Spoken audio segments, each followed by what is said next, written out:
சற்று முன் செந்தில் பாலாஜியை மீண்டும் சிறையில் அடைக்க சதிவேலை மிரட்டிவிட்ட ஸ்டாலின். அதாவது அதிமுக ஆட்சியின் போது போக்குவரத்து துறை அமைச்சராக இருந்தவர்தான் செந்தில் பாலாஜி.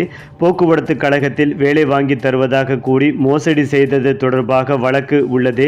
இந்த வழக்கில் சட்டவிரோத பண பரிமாற்றம் நடந்ததாக எழுந்த குற்றச்சாட்டின் அடிப்படையில் அமலாக்கத்துறை செந்தில் பாலாஜியை 2023 ஜூன் 14ஆம் தேதி கைது செய்தது.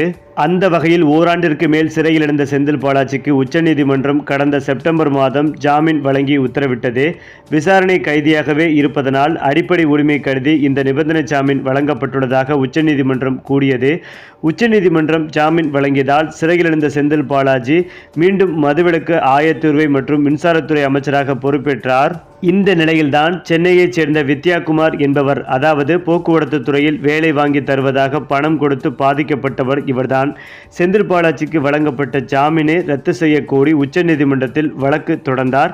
இந்த வழக்கில் சாட்சி விவரங்களை தாக்கல் செய்ய தமிழக அரசுக்கு உச்சநீதிமன்றம் உத்தரவிட்டுள்ளது. மேலும் அவரை அமைச்சராக்கியது மிகவும் தவறானது என்றும் கருத்து தெரிவித்துள்ளது. அதேபோல் செந்தில் பாலாஜிக்கு ஜாமீனை ரத்து செய்ய கோரி தொடரப்பட்ட வழக்கின் விசாரணை மீண்டும் உச்சநீதிமன்ற நீதிபதிகள் அபய் எஸ்வோகா, ஏஜி மாசி ஆகியோர் அடங்கிய அமர்வு முன்பு நேற்று விசாரணைக்கு வந்தது. அப்போது நீதிபதிகள் கூறியதாவது: இந்த வழக்கில் ஏராளமான பாதிக்கப்பட்டோரும் சாட்சிகளும் இருக்கிறார்கள். செந்தில் பாலாஜி அமைச்சராக தொடர்வதால் சாட்சிகளின் நிலை என்னாகும்?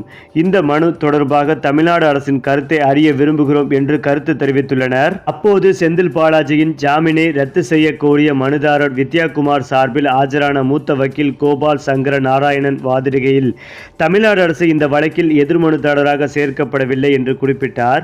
அமலாக்கத்துறையின் சாட்சிகள் பெரும்பாலும் அரசு ஊழியர்களாக இருக்கிறார்கள். செந்தில் பாலாஜிக்கு அமைச்சரவையில் 3 இலாக்காக்கள் வழங்கப்பட்டிருக்கிறது என்றார். இதனைத் தொடர்ந்துதான் அமலாக்கத்துறை சார்பில் ஆஜரான சொலிசிட்டர் ஜெனரல் துஷார் மேத்தா வாதிடுகையில், செந்தில் பாலாஜி சிறையில் இருந்த போதே, அதுவும் இலாக்கா இல்லாத அமைச்சராக இருந்த போதே அதிகாரமிக்கவராக இருந்தார் என்று குறிப்பிட்டு பேசினார்.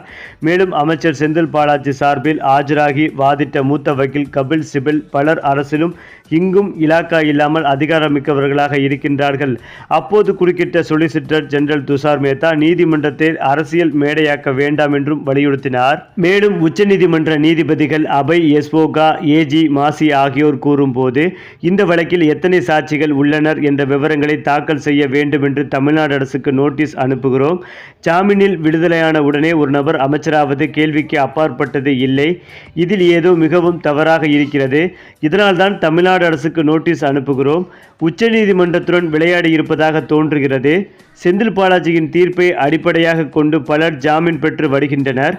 அதனால்தான் ஜாமீன் தீர்ப்பை கவனத்துடன் எழுதியுள்ளோம் என்று கூறினார்கள். அதன் பின்னர் தொடர்ந்து நடந்த அனைத்து தரப்பு வாதங்களையும் பதிவு செய்து கொண்ட உச்சநீதிமன்ற நீதிபதிகள் இந்த வழக்கில் தமிழ்நாடு அரசின் உள்துறையை எதிர்மனுதாரராக சேர்க்க அனுமதித்தது. மேலும் செந்தில் பாலாஜிக்கு எதிராக நிலுவையில் உள்ள குற்ற வழக்குகள், விசாரிக்கப்பட வேண்டிய சாட்சிகள், சாட்சிகளாக உள்ள பாதிக்கப்பட்டவர்கள், சாட்சிகளாக உள்ள அரசு ஊழியர்கள் ஆகிய விவரங்களை ஜனவரி 15ஆம் தேதிக்குள் பதிலளிக்க வேண்டும் என்று தமிழக அரசுக்கு உச்சநீதிமன்றம் உத்தரவிட்டது. இந்த நிலையில்தான் செந்தில் பாலாஜி தரப்பு வழக்கறிஞர்கள் வாதாடும் போது, குறிப்பாக செந்தில் பாலாஜியை மீண்டும் சிறையில் அடைப்பதற்கான சதி வேலைகளில் பாஜக தரப்பு இறங்கி இருப்பதாகவும் அவர்கள் உச்சநீதிமன்றத்தில் குற்றச்சாட்டை முன்வைத்தனர். இதனை முதலமைச்சர் ஸ்டாலின் அவர்கள் நீதிமன்றத்தில் குறிப்பிட்டு வாதிட வேண்டும் என்ற எச்சரிக்கை விடுத்ததாகவும் தற்போது தகவல்கள் வெளிவந்து கொண்டிருக்கிறது. எப்படியாவது செந்தில் பாலாஜியை இந்த வழக்கிலிருந்து மீட்டெடுப்பதற்கான வேலைகளில் ஸ்டாலின் இறங்கி இருப்பதாகவும் ஒரு தகவல் சொல்லப்பட்டு வருகிறது.